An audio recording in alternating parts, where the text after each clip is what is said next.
جناب والا مدنی صاحب، صلح حدیبیہ کے جو نتائج ہیں فوری طور پر، اور پھر جو کچھ عرصہ ملا اس میں جو بہت ہی دور رس ثمرات حاصل ہوئے، قبائل کا میل جول، کثرت سے لوگ مسلمان ہونے لگے، ایک طرح سے کھلا ماحول مل گیا مسلمانوں کو، اور پھر فتح مکہ کی نوبت آئی۔ دیکھیں یہ جو صلح حدیبیہ ہے بنیادی طور پر یہ نو وار پیکٹ ہے، یعنی جنگ بندی کا یہ معاہدہ تھا۔ تو اس کے بعد حضور فخر عالم جان کائنات صلی اللہ علیہ وآلہ وسلم نے شمالی عرب اور وسط عرب اس کو آپ نے فوکس کیا، اور اس پورے خطے کے اندر بالخصوص وہ لوگ جو منافقت کرتے تھے اور مسلمانوں کو نقصان پہنچاتے تھے، ان کے ساتھ حضور علیہ السلام نے پھر معاملات کرنا شروع کیے۔ آپ نے خیبر جو تھا وہاں پر ایک پورا اڈا بن چکا تھا مسلمانوں کے خلاف پروپیگنڈا کرنے کا، آپ نے خیبر کو فتح کیا، فدق کے معاملات آپ نے ٹھیک کیے۔ اس کے بعد تبوک کی طرف جو ہے مسلمانوں کے خلاف جو ہے نا وہ فوج کشی کے لیے افراد اکٹھے ہو رہے تھے اور مسلمانوں کو وہ ختم کرنا چاہتے تھے، تو حضور علیہ السلام نے یوں شمال کی جانب کے تمام علاقے فتح کر لیے۔ آپ نے وسط عرب کو نہ صرف فتح کیا بلکہ ان کو مسلمان بھی کر دیا۔ آپ نے جیسے ہی یہ معاہدہ ہوا، کیونکہ وہاں پر بدیل بن ورقہ خزاعی موجود تھے، وہ بڑا ذہین شخص تھا اور بنو خزاع قبیلے کا سردار تھا، پر بنو خزاع قبیلہ جو ہے وہ عرب پٹی کے اندر اس کی بڑی اہمیت تھی۔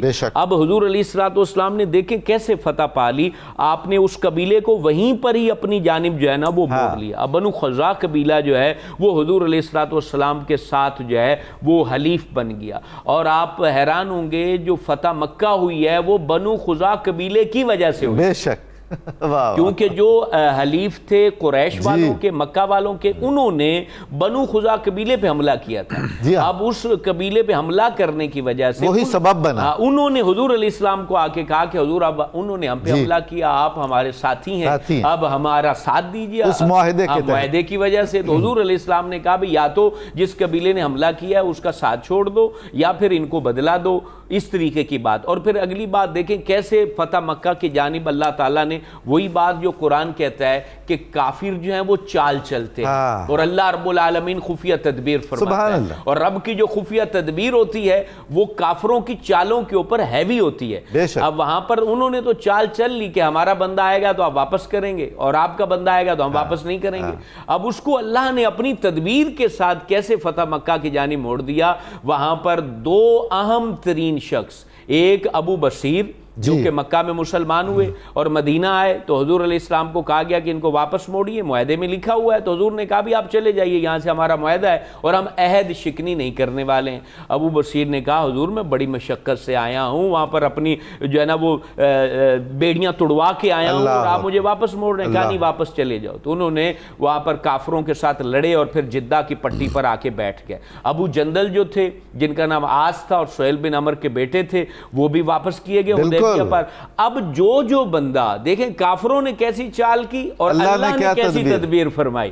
اب جو مکہ میں مسلمان ہوتا وہ کیا کرتے، وہ جدہ کی جانب جو ہے رابغ کے مقام پر وہ جگہ موجود ہے، کیونکہ وہ کافروں کا وہ تمام تر راستہ ہے ایکسپورٹ امپورٹ کا۔ اب وہاں پر انہوں نے حضرت ابو بصیر نے ڈیرے لگا لیے، اور جو بھی مسلمان ہو، ابو جندل بھی اپنے باپ کی جو ہے نا وہ قید سے بھاگا وہاں پر چلے گئے، اور بہت بڑے سردار کا بیٹا، بہت بڑے سردار۔ اب وہاں پر جا کے یہ اکٹھے ہونا شروع ہوئے۔ جب اکٹھے ہو گئے تو اب انہوں نے کیا کیا، مکے کے تمام تجارتی قافلے روکنا شروع کر دی۔